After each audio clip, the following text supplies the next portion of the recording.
Hello students, welcome to the 13th lecture of construction material bricks and tiles। तो आज हम पढ़ेंगे, ठीक है। पहले हमने क्या पढ़ा था, कंप्रेसिव स्ट्रेंथ टेस्ट के बारे में। तो आज हम पढ़ेंगे वाटर अब्जॉर्प्शन टेस्ट। तो क्या होता है water absorption test?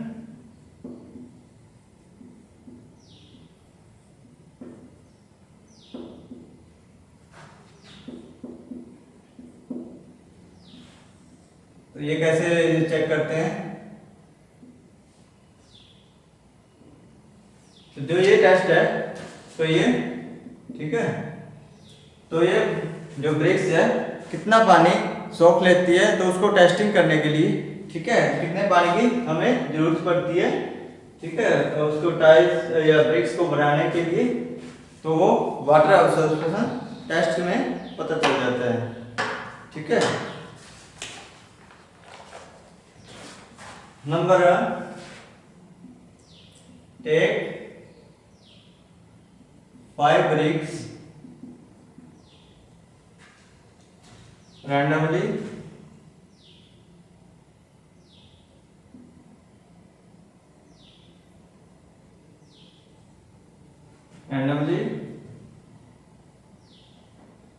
for from a lot of bricks. सभी ब्रिक्स में से जो है सिर्फ 5 ब्रिक्स हमने लेनी है रैंडमली, ठीक है, बीच बीच में से उठा लेनी है। Number 2, place the BRICS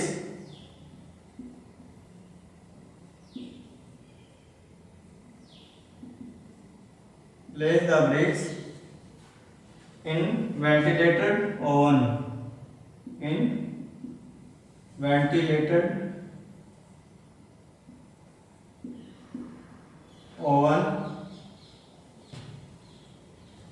at 110 degree C centigrade पर से 115 डिग्री C सेंटीग्रेड तक कितने घंटों के लिए? फॉर 48 आवर्स, 48 घंटों के लिए जो है वेंटिलेशन ओवन में, ठीक है, उसको 110 डिग्री या 115 डिग्री पे उसको रख देते हैं। ड्यू टू दिस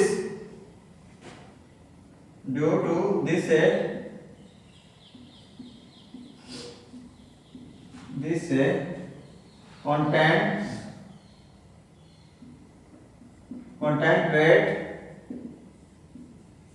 इस दौरान contact weight of bricks is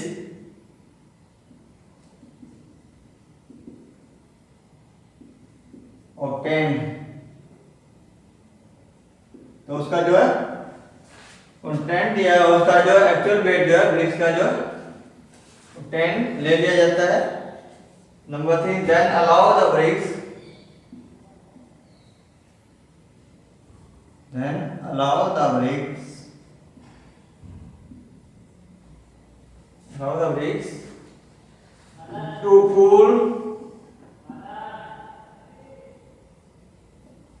to cool at room temperature।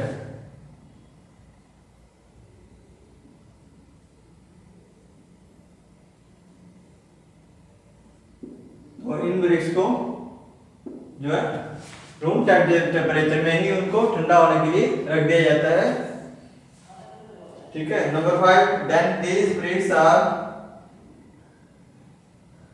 Number 4, after cooling,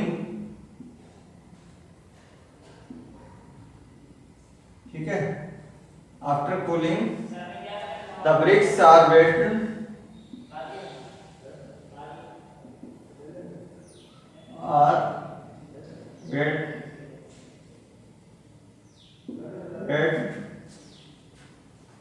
individually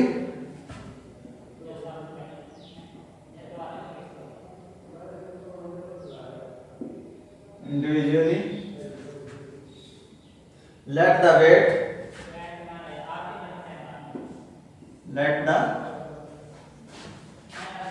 wait W1, क्या रखना है, वेट W1, ठीक है, क्या रखना है, W1। Number 5, then these bricks are these bricks are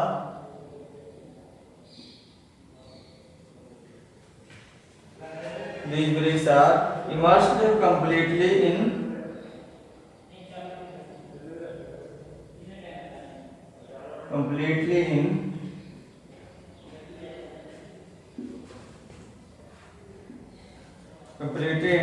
clean water at room temperature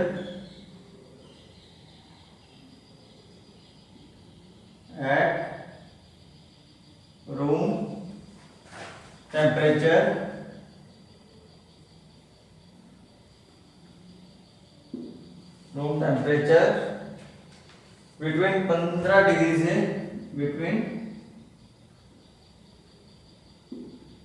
15 degrees to C to 30 degree C centigrade के बीच में इसको रूम टेम्परेचर में रख देना है फॉर कितने, फॉर 24 आवर्स, 24 घंटों के लिए, ठीक है, इसको रूम टेम्परेचर में रख देना है। Number 6, after this breaks,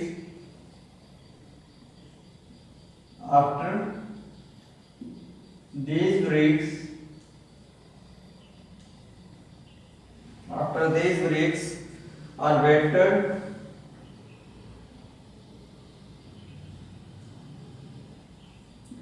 again, तो दोबारा वेट करना है। इंडिविजुअली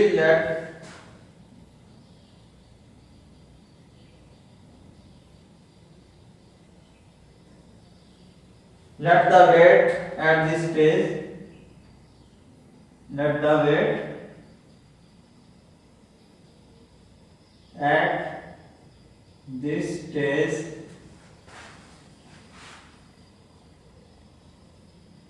is W2, ठीक है। तो पहले क्या हमने रखा था वेट W1, उसके बाद अब हमने इसको 15 डिग्री टेम्परेचर पे 24 घंटों के लिए उसको एक रूम टेम्परेचर में रख देना है। तो आफ्टर दिस ब्रेक्स वेट करके उसको उसका नाम क्या रखना है, W2, जो ये वेट निकलेगा, ठीक है। नंबर 7,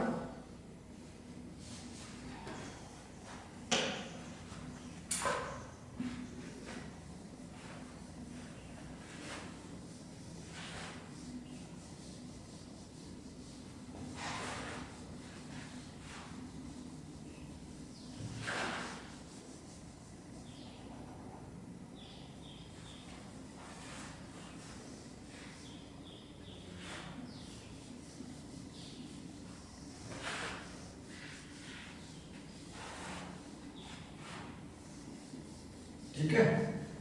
पहले का क्या रखा है, W1 और W2 जो वेट है इनका। तो अब क्या करना है हमने, number 7,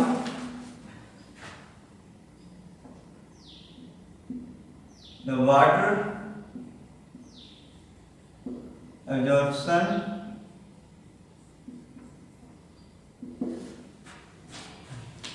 percentage by weight,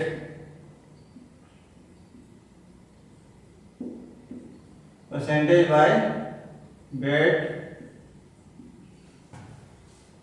is calculated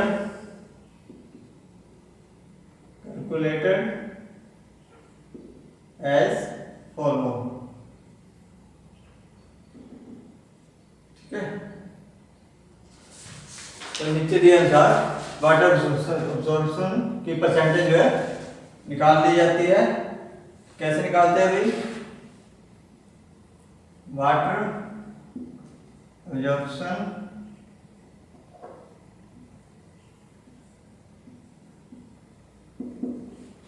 percentage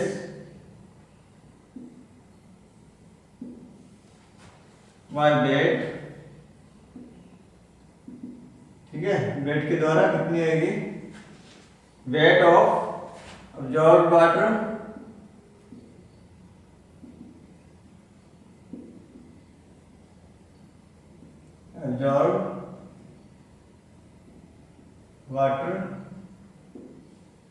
divided by weight of dry bricks. ठीक है, जो हमने शुरू में लिया था, वेट ऑफ ड्राई ब्रिक्स। एक तो जो हमने सूखी ब्रिक्स का साइज वो लिया था, ठीक है, वेट किया था, और उसके बाद जो ऑब्जॉर्व होने के बाद, ठीक है, उसके बाद जो है वेट क्या था इनटू 100। ठीक है, ये क्या है, फॉर्मूला है, ठीक है, वेट परसेंटेज निकालने का अब्जॉर्प्शन की।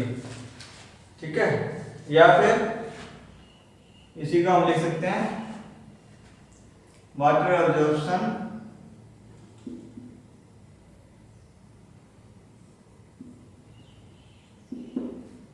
Value is equal to W2। हमने W2 किसको दिया था, ये था। ठीक है, जब रूम टेम्परेचर हमने 15 डिग्री रखा था, और W1 था हमारा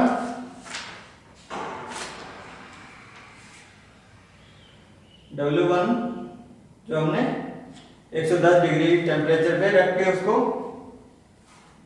उसके बाद उसको सुखाया गया था। ठीक है, उसको कूलिंग देके उसको जो है रखा गया था। W2 माइनस W1 बटे W1 इंटू 100। तो इससे क्या आ जाएगी, इसकी जो है वाटर अब्जॉर्प्शन वैल्यू पता लग जाएगी हमारे को। ठीक है, number 8,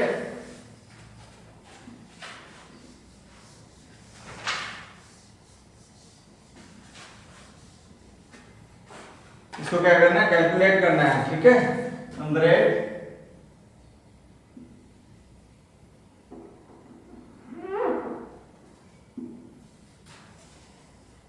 calculate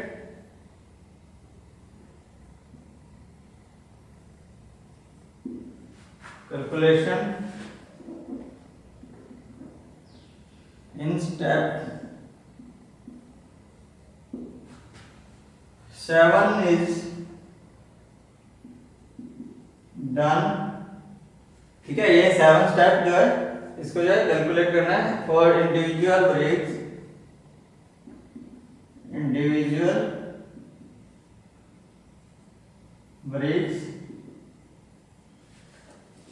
and all the bricks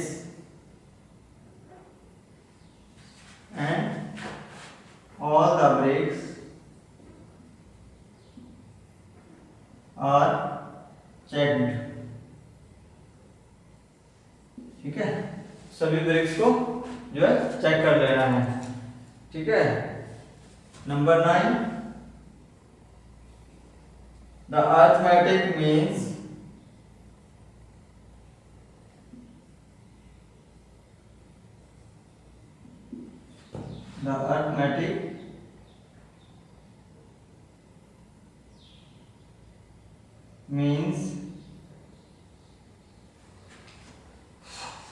of all the five bricks is calculated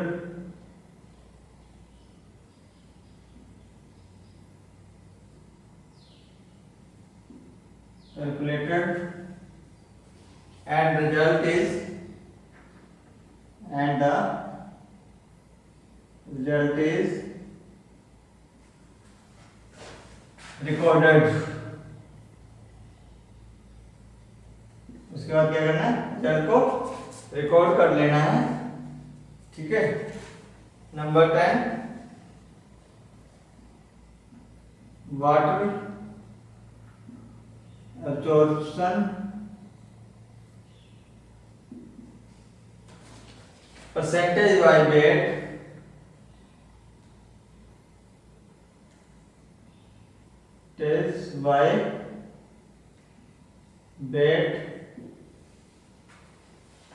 should not exceed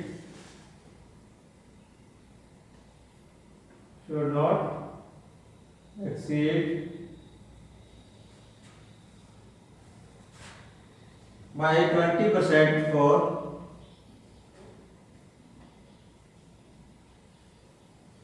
first class bricks.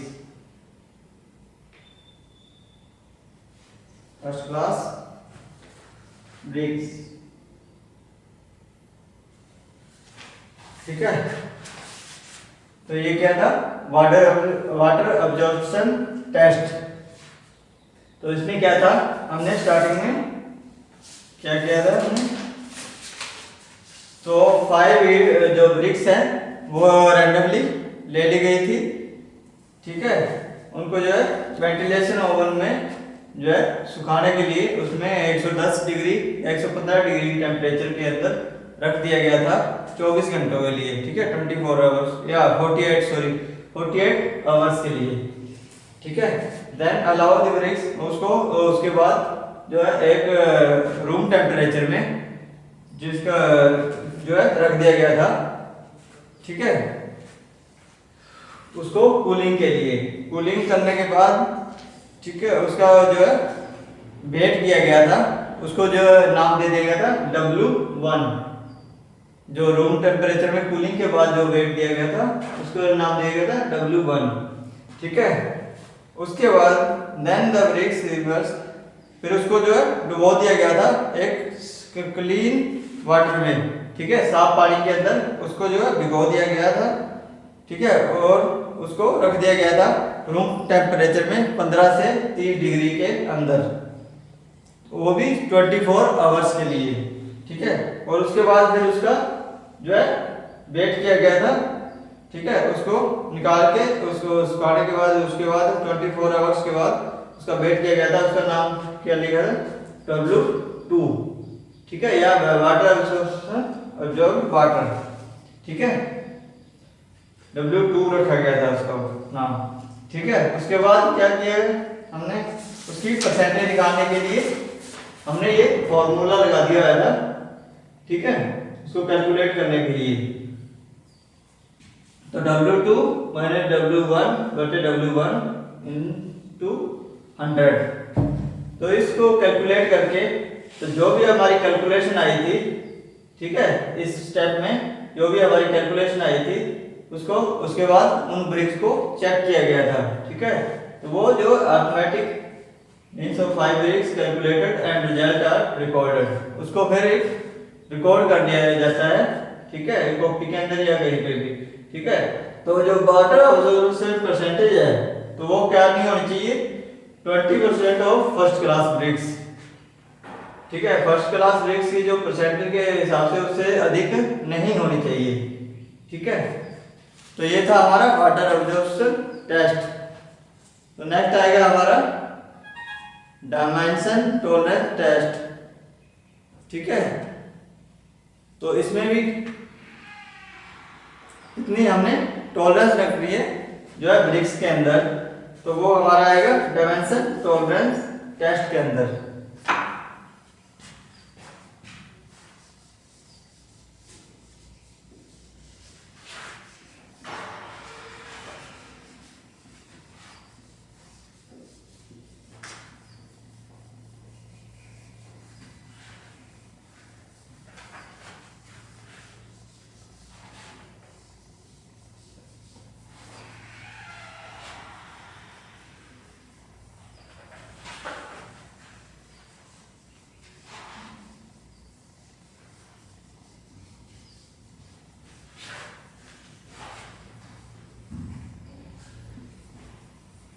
Next आ गया हमारा dimension tolerance test.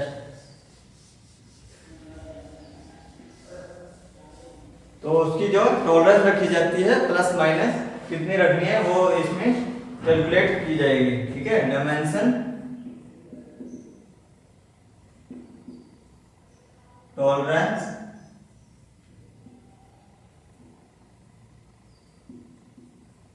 Dimension tolerance test. ठीक है,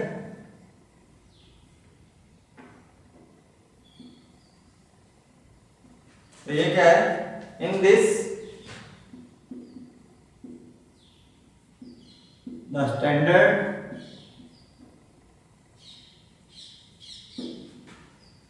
साइज ऑफ ब्रिक्स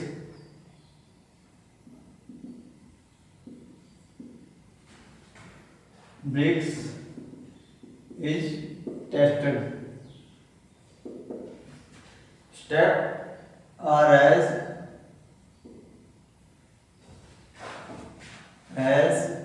follow. ठीक है, कैसे करते हैं? Take 20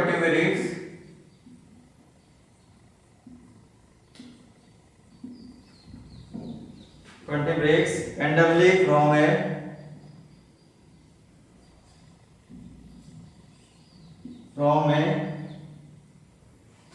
lot of bricks. ठीक है, बहुत सारे जो ब्रिक्स में से randomly जो 20 ब्रिक्स ले ली जाती है. Choose a flat level ground. Choose a flat level ground. ठीक है, then arrange the bricks in the following manners.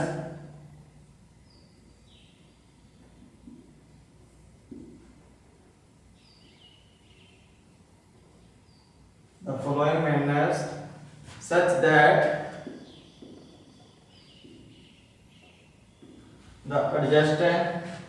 the adjacent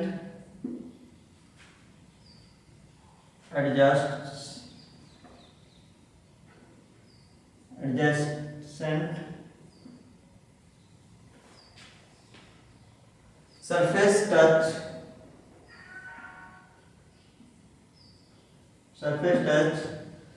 the properly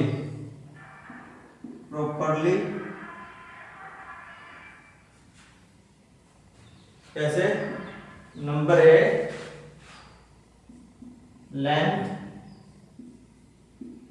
lengthwise,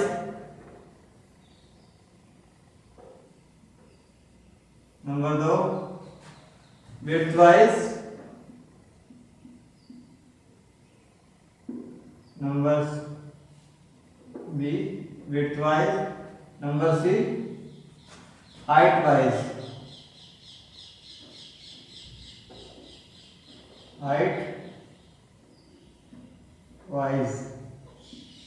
ठीक है, 3 तरह से हमें इसको जो है सरफेस के साथ स्टार दिया जाता है, उसको क्या कर दिया जाता है? लेंथवाइज और विड्थवाइज और हाइटवाइज. ठीक है, तीनों की तरह इसको जो है रख दिया जाता है. then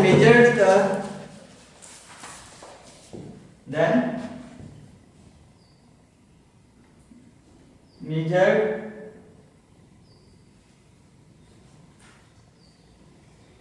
the dimension from 1 and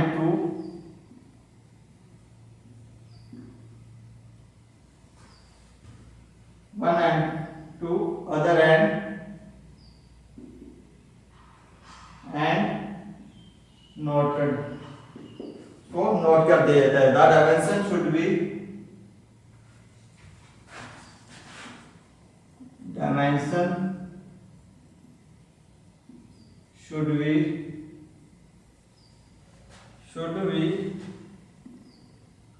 with following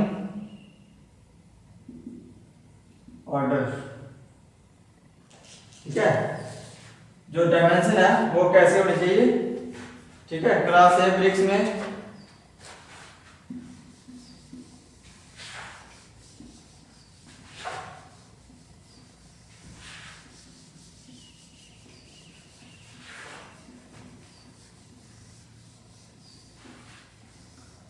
तो कैसे होना चाहिए भी डायमेंशन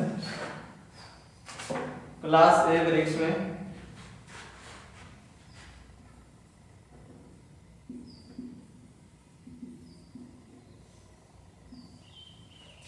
तो लेंथ वाइज क्या होना चाहिए, नंबर 8 लेंथ वाइज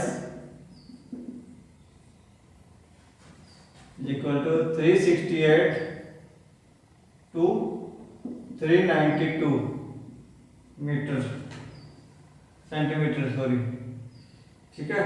तो ये कैसे लिखेंगे, 380 प्लस माइनस 12 सेंटीमीटर, ठीक है। तो ये प्लस माइनस 12 सेंटीमीटर, अगर इसके बीच में साइज हो तो नंबर बी विड्थ वाइज कैसे करेंगे हम, अगर 174 है टू 186 सेंटीमीटर है तो इसको कैसे लिखेंगे, तो इसके बीच में जो है बीच में से 180 प्लस माइनस 6 सेंटीमीटर, ठीक है। तो माइनस करेंगे 180 का तो 174 हो जाएगा और प्लस करेंगे तो 186। नेक्स्ट आएगा हाइट वाइज कैसे करेंगे, 174 टू 186 सेंटीमीटर, इसको कैसे करेंगे, वही सेम 180 प्लस माइनस 6 सेंटीमीटर, ठीक है। इफ हाइट ऑफ ब्रिक्स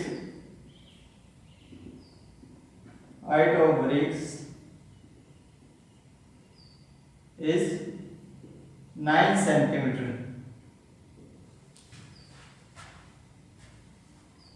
अगर